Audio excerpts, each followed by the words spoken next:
mga bata, ako nga pala si Guro Rosie. Bago tayo dumako sa ating talakayin, maaari ba muna tayong manalangin? Halina tayong tumayo at iyuko ang ating mga ulo.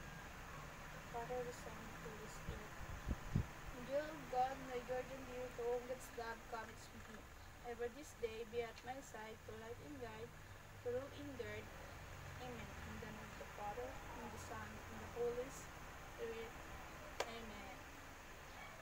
So, mga bata, may absent ba sa inyong lahat? Kung wala, halina tayo dumako sa ating talakayin.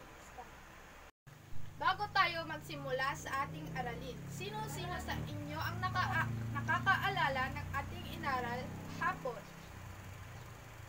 Yes, Andrea. Tama, ang tinalakay natin kahapon ay ang mga yamang lupa. At ngayon naman, tatalakayin natin ang mga likas na yaman. Stop. So, ngayong araw, ang tatalakayin natin ay ang mga likas na yaman. Dito na muna tayo sa yamang lupa. Ang likas na yaman, tinutukoy sa ekonomiya bilang yamang lupa. Lupain o hilaw na material ay likas na nagkakaroon sa loob ng mga kapaligiran na hindi gaanong ginagamba ng mga tao sa likas na inyo. Sunod, yamang tubig. Ang yamang tubig ay ang mga nasa inyong tubig na napakinabangan o potensyal para sa tao kasama sa paggamit ng tubig ng mga gamot sa agrikultura, industriya, sambahayan, libangan at mga aktibidad sa kapaligiran. Yamang mineral. Ang yamang mineral ay likas na yaman mula sa kalikasan. Natural ito na gawa ng tao. Makukuha ito sa pamamagitan ng pagmimina. Sunod is yamang gubat. Ang yamang gubat naman ay tumutukoy sa mga likas na yaman na matatagpuan sa mga kagubatan o mga lugar na puno ng kahoy.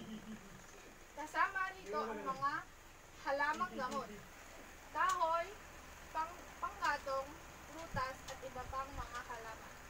At hayop na mahalaga sa lokal na ekosistema at komunidad. Stop.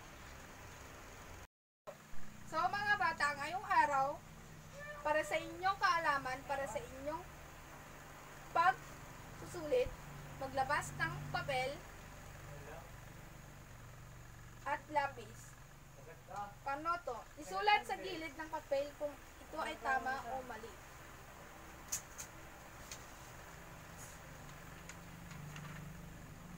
Mga bata, tapos na ba kayo?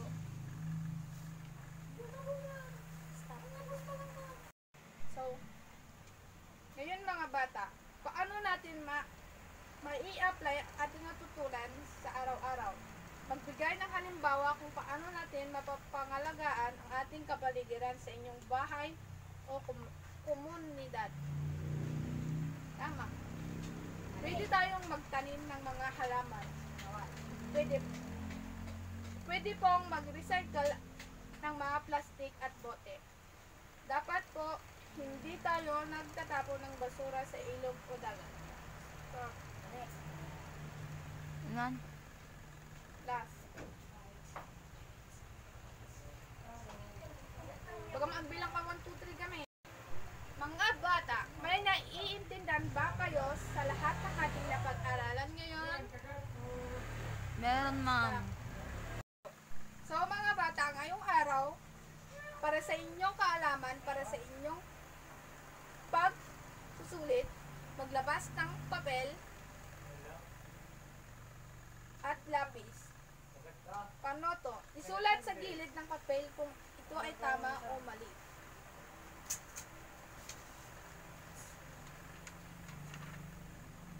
Mga bata, tapos na ba kayo?